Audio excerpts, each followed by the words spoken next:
Ya, pemirsa, sesi debat calon presiden semakin memanas. Kali ini antara calon presiden nomor urut 2 Prabowo Subianto dan calon presiden nomor urut 1 Anies Baswedan. Prabowo Subianto bertanya kepada Anies terkait penyelesaian polusi udara di Jakarta. Mas Anies pernah jadi gubernur 5 tahun di DKI. Anggaran DKI setahun sekitar 80 T. Jumlah penduduk Indonesia DKI 10 juta kira-kira kurang lebih. APBD Jawa Barat 35 T, jumlah penduduknya 50 juta, 5 kali DKI.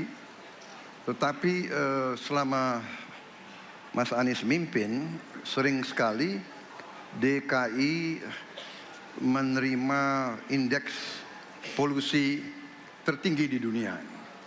Bagaimana dengan anggaran 80 T, Pak Anies sebagai gubernur tidak dapat berbuat sesuatu yang berarti untuk mengurangi polusi? Terima kasih. Waktunya masih ada, Bapak? Sudah cukup? Baik, kita akan lanjutkan pada calon presiden nomor urut 1. Kami beri kesempatan untuk menjawab pertanyaan selama 2 menit, dimulai dari sekarang. Pak Prabowo, terima kasih atas pertanyaan yang bagus, tetapi kurang akurat. Saya akan jelaskan, Pak.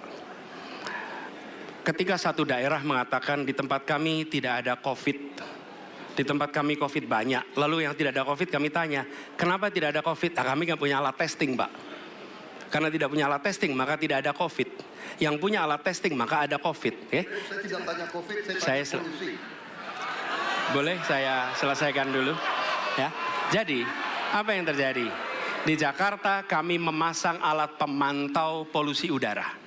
Bila masalah polusi udara itu bersumber dari dalam kota Jakarta, maka hari ini, besok, minggu depan konsisten selalu akan kotor. Tapi apa yang terjadi? Ada hari di mana kita bersih, ada hari di mana kita kotor. Ada masa minggu pagi, Jagakarsa sangat kotor. Apa yang terjadi? Polusi udara tak punya KTP. Angin tak ada KTP-nya.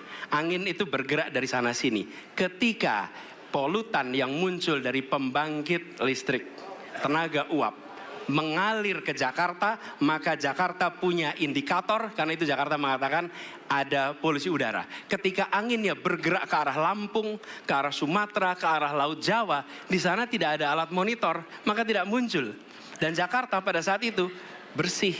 Kalau problemnya dari dalam kota saja, maka konsisten tiap waktu. Ya, kita punya masalah polusi. Karena itu kita kerjakan dengan apa?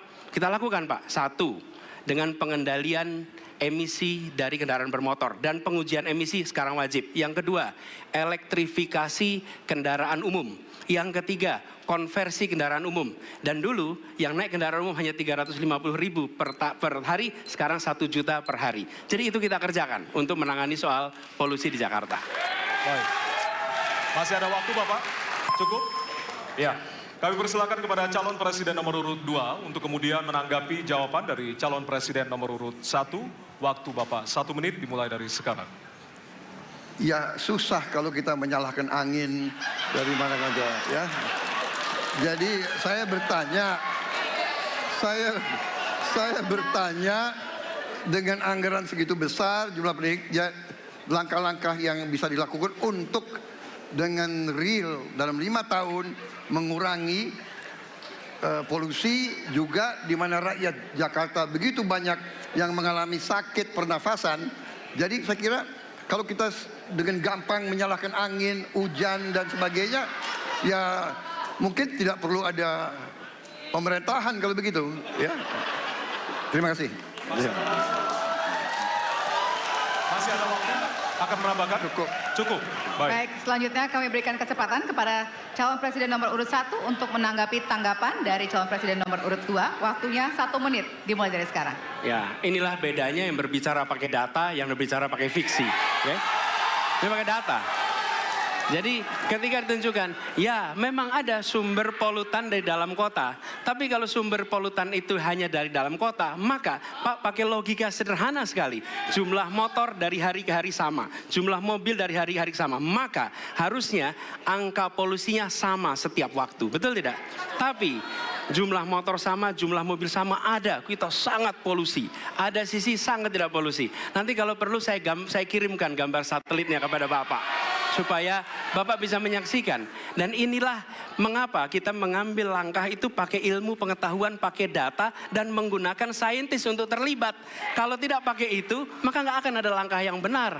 Dan ini kemudian saya teruskan, Pak. Bagaimana pengendalian itu dikerjakan untuk dalam Jakarta. Jika saya terpilih presiden, maka yang luar Jakarta saya kendalikan.